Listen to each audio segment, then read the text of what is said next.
Good morning students.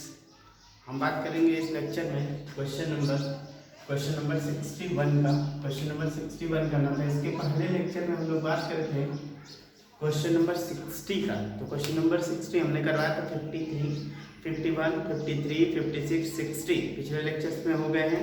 अब हम लोग को बात करना है क्वेश्चन नंबर 61 का। तो क्वेश्चन नंबर 61 जो है हम पढ़ते हैं, फिर दिया हुआ क्वेश्चन करते हैं। उसने कहा है कि X Y at the part profit sharing ratio capital दिया 4,03,50,000 share profit in the ratio 3:2 first April they admitted check 1/5 share on this the creditor of 3,20,000 general reserve 1,80,000 asset apart from consideration of the debtor for 30 to 3 lakh रुपए का stock दिया हुआ, patent दिया है 74,000, building दिया 2 लाख। तो सबसे पहली बात कि यहाँ पे बैलेंस शीट नहीं दे रखा है पुरानी। तो हम लोग को क्या करना चाहिए, अगर बैलेंस शीट नहीं दे रखा है तो हम लोग को उसकी बैलेंस शीट को मेंटेन कर लेना चाहिए। एक बैलेंस शीट हम लोग को ऐसे ही रफ स्केच की तरह से बना लेना चाहिए।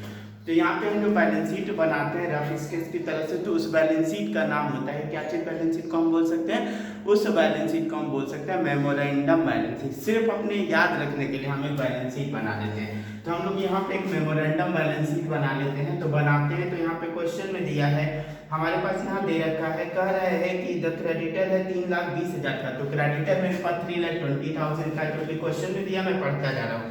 जनरल रिजर्व 180 का दिया है, तो यहाँ पे जनरल रिजर्व 180 का लिख दिया हमने। फिर क्वेश्चन में कहा their asset apart from the का, और उसने कैपिटल बता रखा है इन लोग का 4,30,3,50,000। ये लायबिलिटी साइड दे रखा है। फिर एसेट साइड दे रखा है उसने।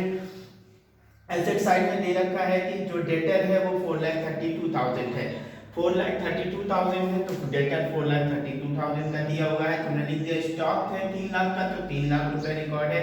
पेटेंट दिया 74 का, तो 74,000 हो गया। बिल्डिंग दे रखा है 2,04,000 का। अब बात ये कैश से आएगा, ऊपर लिखा हुआ है their asset apart from the cash consideration. कह रहा है कि जो हमारा बैलेंस शीट है उसमें जो एसेट साइड है उसमें कैश भी है, लेकिन कैश को दिया नहीं है। तो हम लोग क्या समझेंगे, अगर कैश को नहीं दे रखा है तो बाकी एसेट जो दिया है, तो उसके बाद इन दोनों हमारा जो बैलेंस शीट है वो दोनों साइड हमेशा इक्वल आना चाहिए। तो जितना ये होगा उतना ये भी होगा। हमने दोनों साइड क्या कर लिया, दोनों साइड हमने रिकॉर्ड कर लिया। और दोनों साइड रिकॉर्ड करने के बाद क्या आएगा 12,50,000, और ये भी आएगा 12,50,000 आना चाहिए। लेकिन ये 2,40,000 से कम था, तो हमने क्या किया, जितना कमी था हमने माना वो क्या है, वो कैश है। तो हमने इसको रिकॉर्ड कर लिया, हमने मेमोरेंडम बैलेंस शीट बना के रख दिया। फिर हम लोग को सबसे पहला काम तो रिवैल्यूएशन अकाउंट बनाना होता है। तो मैं हर क्वेश्चन में की बात की, रिवैल्यूएशन अकाउंट जब हम बनाते हैं तो उस समय सबसे पहले हम उस पॉइंट से शुरू करते हैं जहाँ से एसेट और लायबिलिटी की वैल्यू इंक्रीज और डिक्रीज के बारे में दिया होता है। तो सबसे पहला पॉइंट यहाँ पे दिया हुआ है स्टॉक भी वैल्यूड एट 2,94,000। तो यहाँ पे देखेंगे जो स्टॉक है वो 3 लाख रुपए का है, 3 लाख का है, और इसकी वैल्यू कितनी हो गई है 2,54,000, 2,94,000। तो बताएगा 6,000 की वैल्यू कम हो गई। जैसे की वैल्यू कम होती है तो नुकसान होता है, losses and expenses are debited 6,000 रुपए का। उसके बाद क्वेश्चन ने बताया है कि पेटेंट आर वैल्यूलेस। जो मेरा ये पेटेंट है ना 74,000 की, इसकी वैल्यू लेस हो गई, मतलब अभी किसी काम का नहीं रहा। मतलब मेरे पास एक एसेट था 74,000 का, लेकिन अब वो क्या हो गया, जीरो हो गई उसकी वैल्यू। तो मेरे लिए क्या हो गया, नुकसान हो गया। तो उस लॉसेस को हम लोग यहाँ losses and expenses are debited दिखा दिया। फिर क्वेश्चन में बोला है कि there the claim against the damage amounting 20,000 the claim now been the accepted.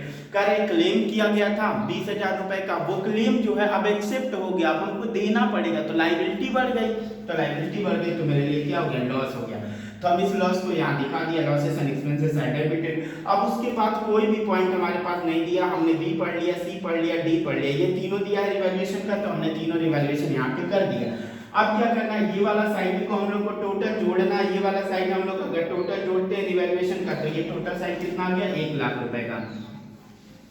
इधर वाला साइड भी 1 लाख होगा, तो हमारे पास क्या गया, अगर ये लॉस एंड एक्सपेंस वाला साइड जाता है तो मेरे पास लॉस आता है, इस लॉस को ट्रांसफर कर देंगे एक्स और वाई के। हम जानते हैं रिवैल्यूएशन के प्रॉफिट एंड लॉस को ओल्ड पार्ट में उसको ओल्ड रेशियो में डिस्ट्रीब्यूट करा जाता है। 3:2 के रेशियो में हमने बांट दिया 60,000 और 40,000। इसका काम यहाँ खत्म हो गया। फिर हम लोग को बनाना है कैपिटल अकाउंट। तो कैपिटल अकाउंट 3 पार्टनर्स हैं एक्स वाई जेड का। तो सबसे पहले मैंने बताया था, यहाँ पे फिर समझेंगे एक बार और।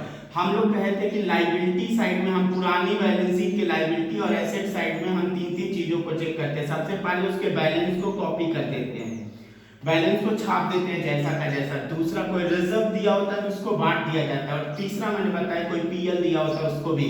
ये सब काम किसको, ओल्ड पार्टनर्स को ओल्ड रेशियो में किया जाता है। ओल्ड पार्टनर्स को ओल्ड रेशियो में डिस्ट्रीब्यूट करा जाता है। ऐसे ही एसेट होता है तो एसेट साइड में तीन चीजें देखते हैं, गुडविल दिया है क्या, दूसरा एडवर्टाइजमेंट सस्पेंस दिया है क्या, और तीसरा हम बात करते हैं पीएल दिया है क्या। अगर ये तीनों चीजें दी हैं, तीन इधर और तीन एसेट साइड में, तो इनको हम हमेशा ओल्ड पार्टनर्स को ओल्ड रेशियो में डिस्ट्रीब्यूट कर देते हैं। तो यहाँ देखेंगे क्या है, सबसे पहले बैलेंस को कॉपी करते हैं। क्वेश्चन में यहाँ पे देख लेंगे, सामने ही है मेरे पास 4,35,000, 3,50,000, तो 4,00,000 और 3,50,000 हम लोग यहाँ से कॉपी कर देंगे। दूसरी चीज हम देखेंगे कोई रिजर्व दिया है क्या, हाँ जनरल रिजर्व दिया है कितना, 180। तो किसको बांटना बताएगा, किधर दिया, लेफ्ट साइड में दिया ना, तो राइट साइड में बांटेंगे। हमेशा क्या होता है अपोजिट।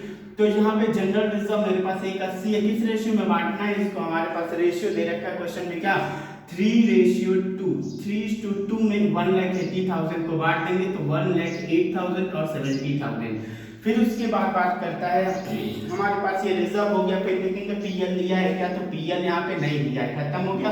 फिर एसेट साइड में आते हैं, गुडविल दिया है क्या, तो गुडविल नहीं दिया है, एडवर्टाइजमेंट सस्पेंस नहीं दिया है, पीएल दिया है नहीं दिया, यानी बैलेंस शीट का काम हो गया खत्म। फिर हम लोग को पहला पॉइंट पढ़ना, यहाँ पढ़ना होगा, Z is brings in 3 lakh as is capital.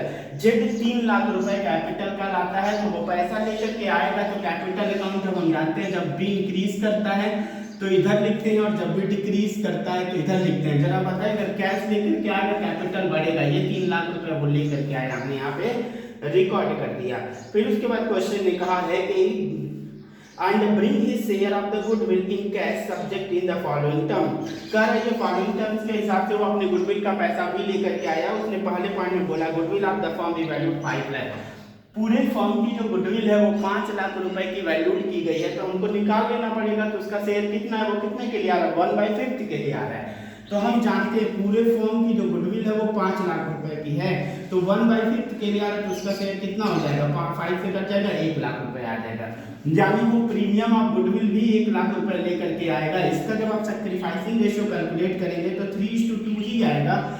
और हम लोग इसको 1 लाख रुपए को सैक्रिफाइसिंग रेशियो 3:2 में बांट दिया, 60,000 और 40,000 रुपीज आ गया। अब हमारे पास बात यह है कि हमने ए पढ़ लिया, बी पढ़ लिया, ए पढ़ लिया, उसके बाद बी सी डी ये तीनों पॉइंट हमारा रिवैल्यूएशन कर दिया है। तो हम रिवैल्यूएशन के लॉस को क्या करेंगे, ट्रांसफर कर लेंगे, कहाँ, अपने कैपिटल अकाउंट में। लेफ्ट राइट साइड में दिया है डेबिट में, तो इसके क्रेडिट में दिया तो इसके डेबिट में चला जाएगा। तो टू रिवैल्यूएशन अकाउंट ये आ गया 60,000, 40,000, ये है 60,000 और 40,000। अब बात खत्म, यानी हमने सारे पॉइंट्स पढ़ लिए, अब तो कुछ बचा नहीं है, तो हम इसको पैकअप कर देते हैं। ये और ये तीनों हम लोग ऐड करते हैं तो 5,68,000 आता है। इसमें से 6,000 माइनस 60,000 माइनस कर दिया तो 5,08,000 बच गया। फिर इन तीनों को जोड़ा तो 4,62,000 आया, इसमें से 40,000 माइनस कर दिया तो 4,22,000 आ गया। फिर इन तीनों को हम लोग, ये 3 लाख इधर है तो इधर कुछ माइनस करना नहीं है, तो पूरा 3 लाख इधर हमने कॉपी कर दिया। कहानी हो गई कैपिटल अकाउंट की खत्म। फिर हम लोग को बैलेंस शीट बनाना है, तो बैलेंस शीट में आप देखेंगे क्या करना है, सबसे पहले हम अपने पुराने बैलेंस शीट से ही बनाते हैं। डेटर देखेंगे 4,32,000 दिया है, तो डेटर के बारे में कोई चेंजेस नहीं दिया है, तो पूरा 4,32,000 हम कॉपी कर दिए। उसके बाद ये हो गया मेरा डेटर का। तब फिर स्टॉक पे आ गए, स्टॉक की वैल्यू 6,000 रुपए से कम हो गई है, कितनी है, 3 लाख। तो यहाँ पे क्या हुआ, हमारे पास जो स्टॉक है 3 लाख रुपए का था, 6,000 की वैल्यू कम हो गई, तो कितना बचा, 2,94,000 स्टॉक हो गया। पेटेंट आ गया, वैल्यू लेस हो गया, उसकी वैल्यू खत्म हो गई, तो हम लोग इसको क्या किया, हटा दिया। बिल्डिंग की वैल्यू है 2,04,000 रुपए, तो बिल्डिंग हमारा 2,04,000 जैसा का जैसा, क्योंकि इसमें कोई चेंजेस नहीं आया। फिर हम लोग ये सारा साइड इधर वाला छाप लिए। फिर कैश की बात करें 2,40,000, तो कैश देख लीजिए यहाँ पे हमने किया है कि 2,40,000 पहले से है, 1 लाख रुपए गुडविल का लाया, 3 लाख रुपए वो कैपिटल का लाया, नया पार्टनर, तो 4 लाख रुपए 4 लाख लेकर के आया है, और 2,40,000 पहले से है, तो टोटल हो जाएगा इसके पास 6,40,000, 6,40,000 यहाँ पे कॉपी कर दिया गया। फिर हम लोग क्या करते हैं, सबसे पहले इसके बैलेंस को छाप देते हैं। तो बैलेंस कैपिटल अकाउंट देख लीजिए, 5,08,000, 5,8,4,6,22, 422, उसके बाद यहाँ पे 3 लाख, ये 3 लाख हो गया, यानी टोटल 12,30,000 रुपये। उसके बाद क्लेम फॉर डैमेज का एक हमारे पास लाइबिलिटी आ गई, उस लाइबिलिटी को हम लोग यहाँ पे कॉपी कर देंगे, ये मेरी लाइबिलिटी है 20,000 का, और क्रेडिटर हमारा 320 का दिया है, 320 हमने कॉपी कर दिया। ये टोटल सम कर लिया 1570 हमारा क्या आ गया, ये बैलेंस शीट बन के बहुत ही आसान है, बहुत ही सिंपल तरीके से करेंगे, क्वेश्चंस हो गई है।